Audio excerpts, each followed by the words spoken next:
OYO hotel लगभग हर बड़े शहर में पाए जाते हैं और पॉकेट फ्रेंडली होने की वजह से लोग इनकी सर्विसेज का यूज भी जमकर करते हैं। खासकर ट्रेवलर्स, बिजनेसमैन और कपल्स ओयो की सर्विसेज में सबसे आगे हैं। शायद आपने भी कभी न कभी इनकी सर्विसेज का यूज जरूर किया होगा।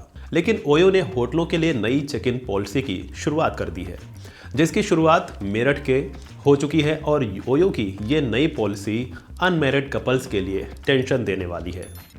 ओयो ने अपनी नई पॉलिसी के तहत गर्लफ्रेंड बॉयफ्रेंड यानी अविवाहित जोड़ों के चेक इन करने से मना कर दिया है।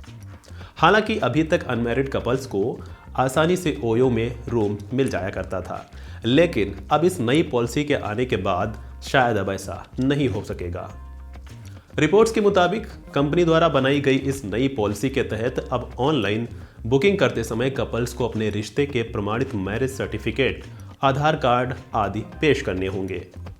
ओयो की अपडेटेड गाइडलाइंस में साफ तौर से कहा गया है कि ऑनलाइन बुकिंग करने वालों सहित सभी जोड़ों को अब चेक इन के समय अपने रिश्ते का वैध प्रमाण पत्र प्रस्तुत करना होगा। ओयो में अब अनमैरिड कपल, ऐसे लोग जिनकी शादी नहीं हुई है, को ओयो में कमरों में एंट्री नहीं मिलेगी। सिर्फ शादीशुदा कपल्स ही आदि को इनमें चेकिंग करने की अनुमति दी जाएगी। मेरठ जिले में ये नियम तत्काल प्रभाव से लागू हो गया है। हालांकि अभी ये पॉलिसी बाकी शहरों में प्रभावशाली नहीं हुई है।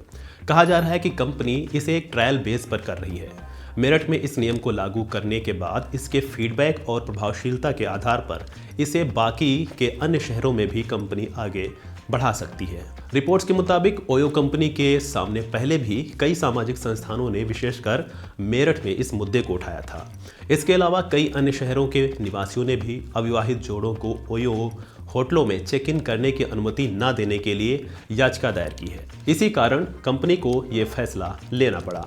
ओयो की वेबसाइट से मिली जानकारी के मुताबिक कंपनी का बिजनेस भारत में ही नहीं बल्कि दुनिया के कई देशों में फैला हुआ है, जिसमें करीब 30 से ज़्यादा देशों में होटल्स और होम स्टे और इसके नेटवर्क में 1.5 यानी कि 1.5 लाख से ज़्यादा होटल शामिल हैं। कंपनी की सेवाएं इंडोनेशिया, मलेशिया, डेनमार्क, अमेरिका समेत ब्राज़ील जैसे कई देशों में हैं। देश भर में 10,000 से ज़्यादा होटल्स ओयो के साथ पार्टनरशिप में बुकिंग करते हैं। बहरहाल, इस पॉलिसी से ऐसा नहीं है कि अब अविवाहित कपल्स को ओयो में रूम नहीं मिलेगा। होटल्स ये तय कर सकेंगे कि अनमैरिड कपल्स को एंट्री देनी है या नहीं। यानी कि अगर अविवाहित कपल्स के पास वैलिड सर्टिफिकेट नहीं है तो ये होटल के विवेक पर निर्भर करेगा कि वो क्या निर्णय लेना चाहते हैं। वो अनमैरिड कपल्स को रूम देना चाहते हैं या नहीं देना चाहते हैं। फाइनल डिसीजन होटल्स का होगा।